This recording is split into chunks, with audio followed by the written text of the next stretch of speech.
누가복음 1장 성경 본문을 통해 그리스도인은 어떻게 성공해야 하는지가 아니고 왜 성공해야 하는지에 대해서 말하는 사람이다 라는 제목으로 하나님의 말씀을 증거하겠습니다. 세상은 어떻게에 대해서 말하지만 복음은 왜에 대해서 말합니다. 누가복음 1장은 두 여인의 수치와 영광에 대해서 기록했습니다. 두 여인의 아름다운 동역이 하나님의 아들의 성육신을 영광스럽게 한 이야기입니다. 이 두 여인의 아들인 예수와 요한은 어떻게 하면 성공해야 하는지에 대해서 말하지 않았습니다. 왜 성공해야 하는지에 대해서 말합니다. 성공의 방법이 아닌 성공의 이유를 말합니다. 누가복음이 말하는 예수와 요한의 성공의 이유는 다른 사람을 구원하기 위한 삶을 산 것입니다. 다른 사람을 사랑하고 섬기기 위해서 산 것입니다. 세례 요한은 예수 그리스도의 오심을 준비했고 예수 그리스도는 하나님의 백성을 구원하기 위해 십자가에 죽으셨습니다. 가난하고 병든 사람을 위로하고 죄인들을 구원하기 위하여서 주님이 오셨습니다. 이것이 복음입니다. 이것을 믿는 것이 믿음입니다. 이것이 구원의 증거입니다. 이웃과 세상에 관심이 없으면서 자신 한 몸 죽어서 천국 갈 수 있다고 믿는 신앙은 바른 신앙이 아닙니다. 신앙은 하나님의 마음을 알고 그분을 기쁘시게 하는 것입니다. 하나님의 마음은 자기 백성을 구원하기 위한 사랑으로 가득 차 있습니다. 출애굽기 3장 10절을 보면 이제 나는 너를 바로에게 보내어 나의 백성 이스라엘 자손을 이집트에서 이끌어내게 하겠다. 첫 출애굽에 관한 말씀입니다. 하나님의 마음은 또한 자기 백성을 위로하기 원하십니다. 이사야 40장 1절입니다. 너희는 위로하여라. 나의 백성을 위로하여라. 너희의 하나님께서 말씀하신다. 제 출애굽에 관한 말씀입니다. 위로 받으려고 하지 말고 위로하려고 하십시오. 위로 받으려고 할 때 위로가 오는 것이 아닙니다. 위로하려고 할 때 위로가 옵니다. 마태복음 5장 7절입니다. 긍휼히 여기는 자는 복이 있나니 그들이 긍휼히 여김을 받을 것이며 창조에도 첫 창조와 재창조가 있듯이 구원에도 첫 구출과 재구출이 있습니다. 첫 구원은 이집트로부터의 구원이었고 둘째 구원은 바벨론으로부터의 구원이었습니다. 우리의 구원은 끊임없이 세상으로부터 멀어짐에 있습니다. 세상과의 분리가 아니고 세상과의 구별입니다. 세상에 떨어져 지내는 것이 아니고 다른 모습으로 사는 것입니다. 끊임없이 세상과 달라져야 합니다. 종교적으로 달라야 한다는 것이 아닙니다. 인격적으로 달라야 한다는 것입니다. 그리스도인의 다름은 사랑하고 섬기는 것입니다. 하나님의 자녀는 핍박을 분노와 무력으로 갚지 않습니다. 마태복음 5장 9절입니다. 평화를 이루는 사람은 복이 있다. 하나님이 그들을 자기의 자녀라고 부르실 것이다. 이집트와 바벨론은 로마와 함께 세상을 의미합니다. 공중권세 잡은 자인 사탄이 다스리는 나라와 세상을 의미합니다. 지금 세상도 사단의 지배 아래 있습니다. 그런 세상에는 두 종류의 사람이 있습니다. 미래가 어떻게 바뀔지 흐름을 파악하는 사람과 파악하여 그 흐름을 쫓아가는 사람과 그 흐름을 거스르는 사람입니다. 소위 인류대를 나온 사람이나 최고의 갑부인 사람들도 시대의 흐름을 쫓아 부를 얻고 성공하려고 합니다. 그러나 그리스도인은 세상의 흐름을 바로잡는 사람입니다. 가난한 나라에는 백신이 없어서 사람이 죽어가는데 부유한 나라에서는 백신을 쌓아두고 있습니다. 백신을 쌓아둔 것이 하나님께서 그 나라에 은혜를 베푸신 것이라고 말해서는 안 됩니다. 자기만 믿음 없는 것으로 끝나지 않고 하나님의 이름까지 욕되게 하기 때문입니다. 사탄은 이집트, 바벨론 혹은 로마의 무력을 통해 세상과 사람을 지금까지 지배해 왔습니다. 그리고 지금은 돈을 통해 지배합니다. 인간의 끝없는 욕망과 이기심을 자극합니다. 가난한 사람들을 더 가난하게 만듭니다. 부유한 사람은 더욱 부자가 되는 시스템을 만들어 갑니다. 이것이 세상의 풍조입니다. 그러나 에베소서 2장 2절에 3절은 이 세상 풍조를 거스르라 말합니다. 그때 여러분은 허물과 죄 가운데서 이 세상의 풍조를 따라 살고 공중의 권세를 잡은 통치자, 곧 지금 불순종의 자식들 가운데서 작용하는 영을 따라 살았습니다. 우리도 모두 전에는 그들 가운데서 육신의 정욕대로 살고 육신과 마음이 원하는 대로 행했으며 나머지 사람들과 마찬가지로 날 때부터 진노의 자식이었습니다. 구원은 세상으로부터의 해방이고 돈으로부터의 해방입니다. 잠잘 집이 있고 먹고 잘 정도의 음식만 있으면 만족하는 사람이 하나님의 자녀입니다. 하나님을 신뢰하기 때문입니다. 출애굽과 출 바벨론은 영적인 의미만 갖지는 않습니다. 억압을 받는 백성에게 실제적인 자유를 줍니다. 경제적인 고통을 받는 사람들에게 살 땅을 줍니다. 노예 생활을 하는 이들에게 왕의 자녀의 신분을 줍니다. 외롭고 힘든 사람에게 예수께서 친구가 되십니다. 자아의 굴레에서 벗어나 타인의 아픔과 슬픔을 보는 사람이 그리스도인입니다. 자기 연민과 자기 미래에 대한 걱정에서 벗어나 이웃을 긍휼히 보는 사람이 하나님의 자녀입니다. 믿음으로만 이 육신의 정욕에서 벗어날 수 있습니다. 돈 걱정하지 마십시오. 떡으로만 사는 것이 아닙니다. 하나님의 말씀을 먹고 믿음으로 사는 것입니다. 은혜로 얻은 믿음이란 우리를 자기중심적인 삶에서 구원하는 것입니다. 구원이란 믿음으로 더 이상 세상 풍조를 따라 살지 않는 것입니다. 세상 풍조는 비교와 경쟁을 통한 성공입니다. 구원은 이와는 반대로 믿음으로 더 이상 육신과 마음이 원하는 대로 살지 않는 것입니다. 우리의 힘과 지혜로는 안 되지만 은혜의 믿음이 이것을 가능하게 만듭니다. 에베소서 2장 8절입니다. 여러분은 믿음을 통하여 은혜로 구원을 얻었습니다. 이것은 여러분에게서 나는 것이 아니요 하나님의 선물입니다. 하나님은 출애굽과 출 바벨론 때처럼 그분의 백성을 구원하시기 원하십니다. 세상으로부터 세상의 풍조로부터 구원하기 원하십니다. 우리의 마음의 정욕으로부터 우리를 구원하기 원하십니다. 개인과 민족과 나라를 주님께 돌아오게 하기 원하십니다. 선교란 복음의 거룩성을 드러내는 것이지 복음을 대중화하는 것이 아닙니다. 전도는 큰 예배당 짓고 그것을 채우는 것이 아닙니다. 예수께서는 오히려 화려하고 아름다운 예루살렘 성전을 허물 예언을 하셨습니다. 현대교회가 예루살렘 성전보다 더 큽니까? 더 화려합니까? 더 낫습니까? 그렇지 못하다면 교회도 허물어질 수 있음을 두려워해야 합니다. 하나님은 더 이상 성전 안에도 계시지 않고 더 이상 교회 건물 안에 계시지도 않습니다. 이사야 66장 1절입니다. 주님께서 이렇게 말씀하신다. 하늘은 나의 보호자요 땅은 나의 발 받침대다. 그러니 너희가 어떻게 내가 살 집을 짓겠으며 어느 곳에다가 나를 쉬게 하겠느냐. 건물만 아니라 종교적인 예배도 마찬가지입니다. 하나님은 참 믿음이 없는 사람들의 열정적인 예배를 가증하게 여기십니다. 하나님의 뜻에 벗어난 삶을 사는 사람들의 예배는 우상 숭배에 불과합니다. 이사야서 66장 3절 이하입니다. 소를 죽여 제물로 바치는 자는 사람을 제물로 바치는 자와 같다. 양을 잡아 희생 제물로 바치는 자는 개의 목을 부러뜨리는 자와 같다. 부어드리는 제물을 바치는 자는 돼지의 피를 바치는 자와 같다. 분향을 드리는 자는 우상을 찬미하는 자와 같다. 이러한 제사장들은 나의 뜻을 묻지 않고 제 뜻대로 한 자들이다. 오히려 가증한 우상 숭배를 즐겼다. 가증한 우상들을 진정으로 좋아했다. 하나님의 이름으로 예배했지만 하나님의 뜻과 무관하게 사는 사람들을 이방인의 손에 넘기실 것이라고 말씀하십니다. 이사야 66장 4절 16절입니다. 그러기에 나도 나의 뜻대로 그들을 혹독하게 다루어 그들이 겁내는 것을 그들에게 들이닥치게 하겠다. 내가 그렇게 불렀으나 그들이 응답하지 않았으며 내가 그렇게 말하였으나 그들이 듣지 않았으며 오히려 내가 보는 데서 악한 일을 하며 내가 좋아하지 않은 일을 골라 하였기 때문이다. 주님께서 불러 온 세상을 심판하시며 주님의 칼로 모든 사람을 심판하실 것이니 주님께 죽음을 당할 자가 많을 것이다.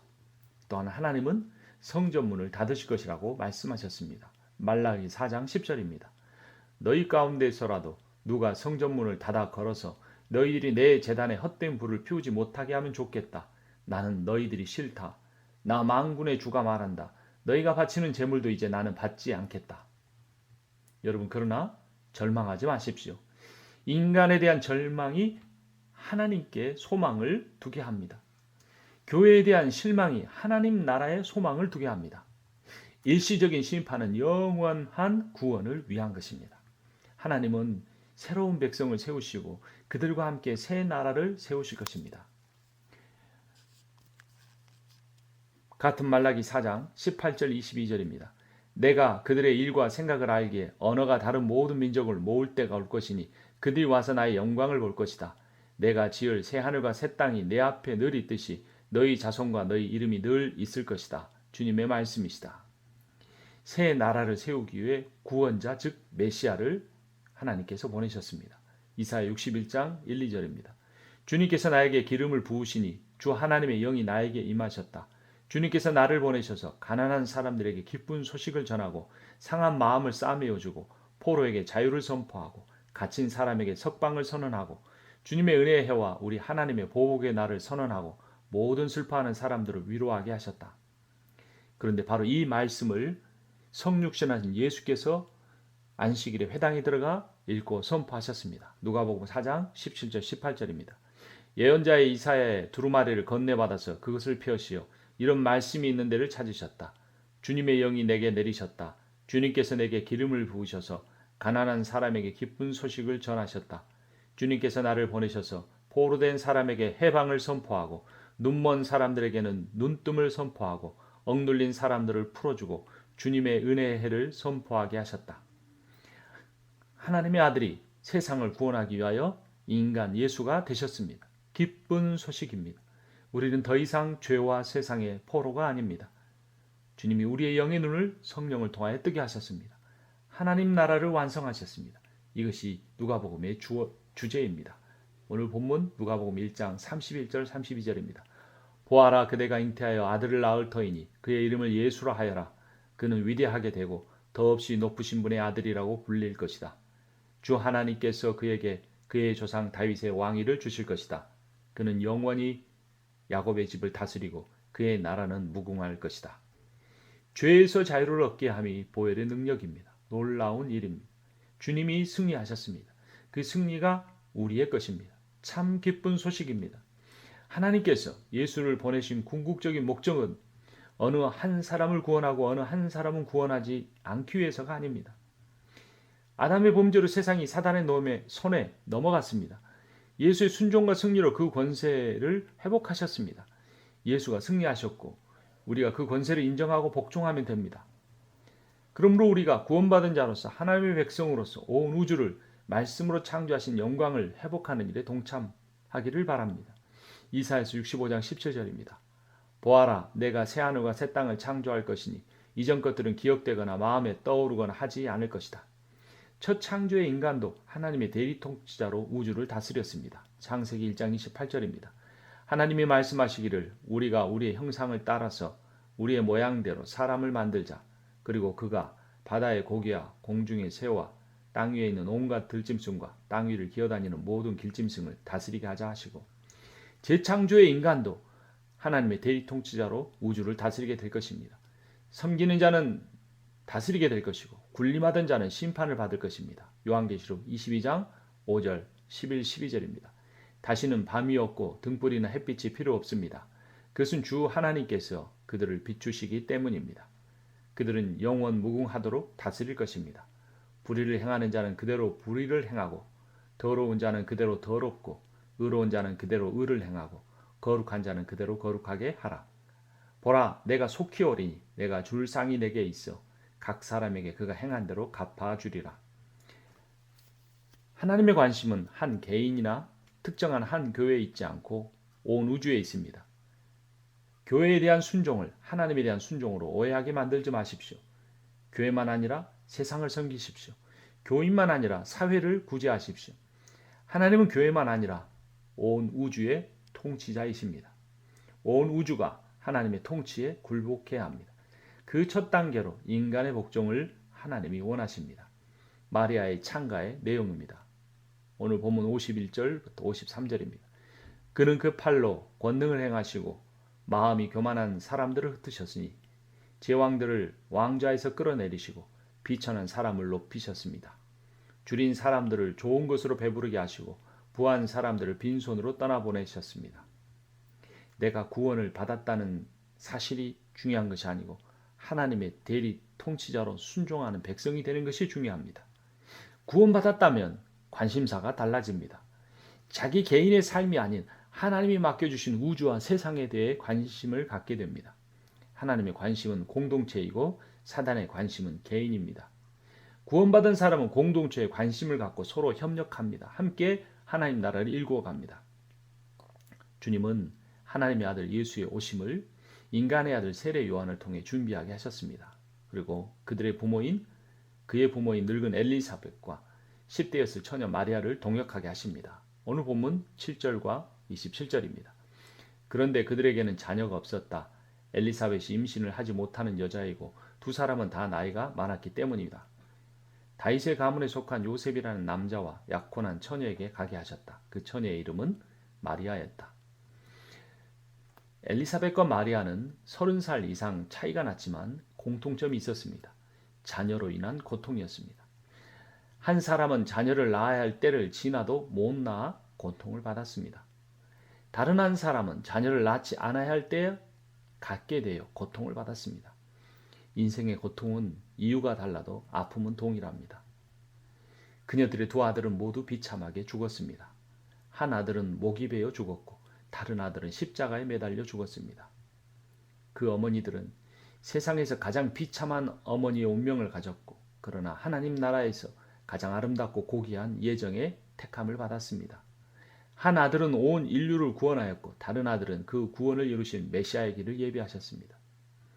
두 어머니가 동일한 천사 가브리엘을 통해 수태고지를 받았고 두 어머니의 두 아들이 천사가 이루지 못한 구속사를 멋지게 완성했습니다. 마리아는 나이든 엘리사벳의 수태 기적을 들음으로써 어린 10대 동정녀의 성령을 통한 수태의 표적을 믿었습니다. 35절에 38절입니다. 천사가 마리아에게 대답하였다. 성령이 그대에게 임하시고 더없이 높으신 분의 능력이 그대를 감싸줄 것이다. 그러므로 태어나라 하기는 거룩한 분이요 하나님의 아들이라 불릴 것이다. 보아라 그대의 친척 엘리사벳도 늙어서 임신하였다. 임신하지 못하던 여자라 불리던 그가 임신한 지 벌써 6달이 되었다. 하나님께는 불가능한 일이 없다. 마리아가 말했다. 보십시오 나는 주님의 여종입니다. 당신의 말씀대로 나에게 이루어지기를 바랍니다. 천사는 마리아에게서 떠나갔다. 친절하신 주님은 마리아를 설득하기 전에 사가랴를 먼저 설득하셨습니다. 18절에 19절, 24절 하반절입니다. 사가랴가 천사에게 말했다. 어떻게 그것을 알겠습니까? 나는 늙은 사람이요 내 아내도 나이가 많으니 말입니다. 천사가 그에게 말했다. 나는 하나님 앞에 서 있는 가브리엘인데 나는 내게 이 기쁜 소식을 전해주려고 보내심을 받았다. 그 뒤에 얼마 지나지 않아서 그의 아내 엘리사벳이 임신하고 이 19절의 기쁜 소식은 복음입니다. 늙은 사가랴와 엘리사벳의 등남의 기쁜 소식이었습니다. 이 기쁜 소식은 더 나아가 친척 마리아가 동정녀로서 잉태하는 것입니다. 그렇게 잉태된 아들 예수가 하나님의 아들이고 세상을 구원할 것이라는 기쁜 소식입니다. 그들의 아들 요한이 예비할 메시아 예수의 탄생이 다가옵니다. 노령의 등남의 기적이 없었다면 동정녀의 수태는 수치가 되었을 것입니다. 동정녀의 수태가 없었으면 노령의 등남은 개인의 기쁨에 지나지 않았을 것입니다. 두 수태고지가 반년, 즉 6개월을 사이에 두고 두 가정이 이루어졌습니다. 두 가정이 서로 주님을 찬양합니다. 위대하신 하나님의 아들의 성육신을 찬양합니다. 46절에서 51절에 53절입니다. 그리하여 마리아가 말하였다. 내 영혼이 주님을 찬양하며 내 마음이 내 구주 하나님을 좋아함은 그가 이 여종의 비천함을 보살펴 주셨기 때문입니다. 이제부터는 모든 세대가 나를 행복하다 할 것입니다. 마리아가 그렇게 석 달을 머물다 떠난 뒤 엘리사벳이 곧 요한을 낳습니다. 아버지 사가랴가 자기 아들이 아닌 마리아의 아들 예수를 찬양합니다. 67에서 75절입니다. 요한의 아버지 사가랴가 성령으로 충만하여 이렇게 예언하였다. 주 이스라엘의 하나님은 찬양을 받으실 분이시다. 그는 자기 백성을 돌보아 속량하시고 우리를 위하여 능력 있는 구원자를 자기의 종 다윗의 집에 일으키셨다. 그분은 우리의 구원자이십니다. 예로부터 자기의 거룩한 예언자들의 입으로 주님께서 말씀하신 대로 우리를 원수들에게서 구원하시고 우리를 미워하는 모든 사람의 손에서 건져내셨다. 주님께서 우리 조상에게 자비를 베푸시고 자기의 거룩한 언약을 기억하셨다. 이것은 주님께서 우리에게 주시려고 우리 조상 아브라함에게 하신 맹세이니 주님은 구원하실 뿐만 아니라 구원받은 자답게 살게 하십니다. 74, 75절입니다. 우리를 원수들의 손에서 건져주셔서 두려움이 없이 주님을 섬기게 하시고 우리를 평생 동안 주님 앞에서 거룩하고 의롭게 살아가게 하셨다. 성경 기자 중 본소를 지은 누가는 유일한 이방인이었습니다. 그가 하나님을 사랑하는 로마 귀족 데오빌로에게 이 책을 사도행전과 함께 써서 보낸 것입니다. 이 책은 말합니다. 천국은 유대인도 이방인도 차별이 없는 나라입니다.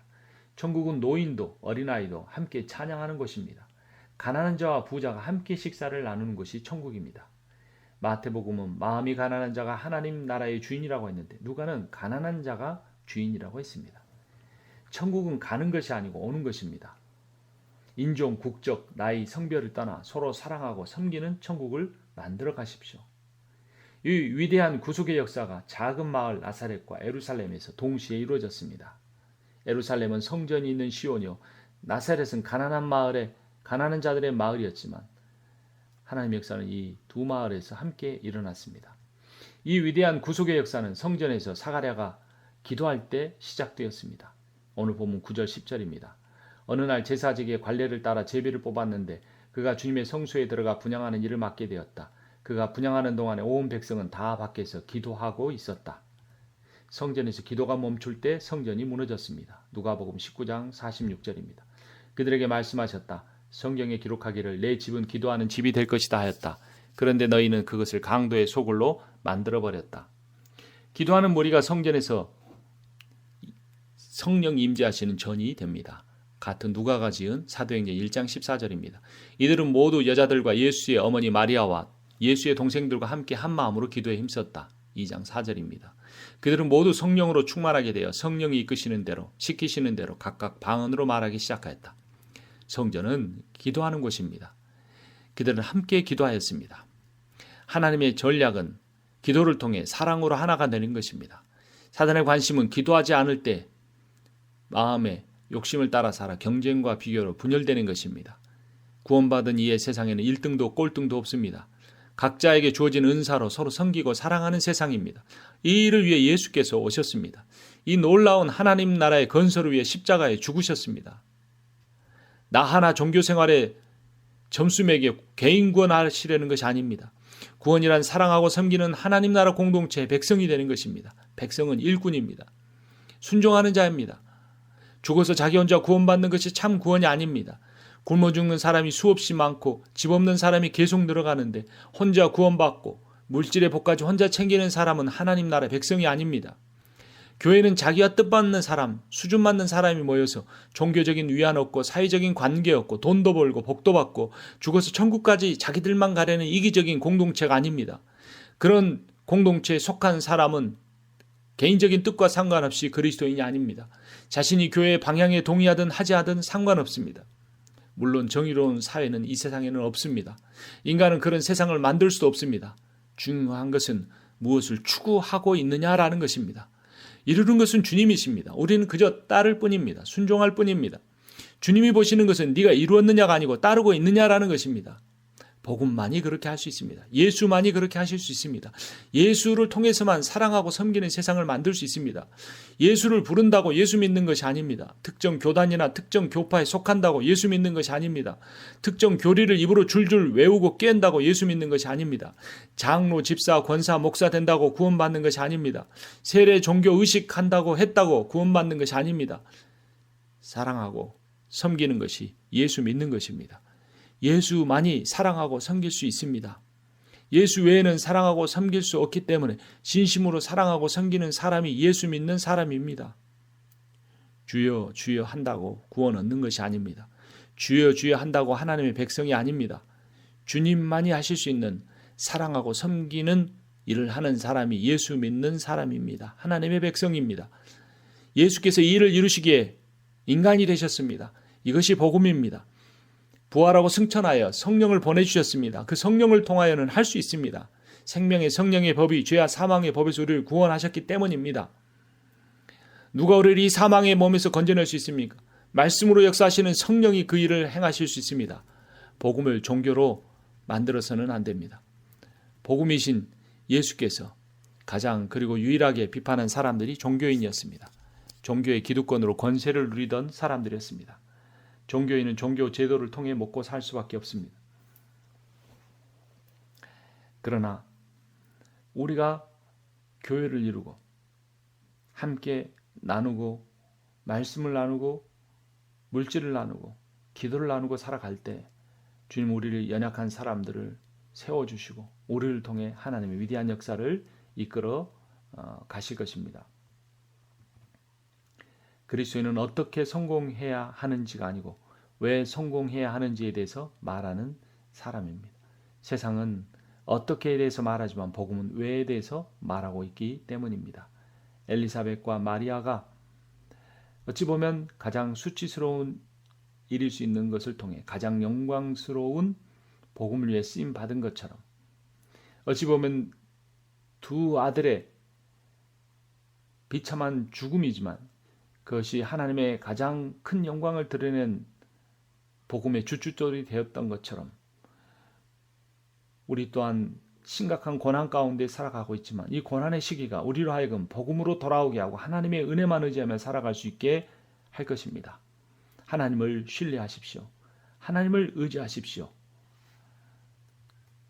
완전한 절망 끝에 온전한 소망이 옵니다. 기도하겠습니다. 주님, 새해부터 누가복음을 묵상하게 하시니 감사합니다. 우리가 묵상하면서 성령의 역사를 통하여 이 누가복음의 복음에 대해 바로 이해하게 하여 주시옵소서. 머리로 깨달을 뿐만 아니라 그렇게 살아가게 하여 주시옵소서. 이 말씀 주신 주님께서 그렇게 살아가게 해줄 것을 믿사오며 예수 그리스도의 이름으로 기도합니다. 아멘.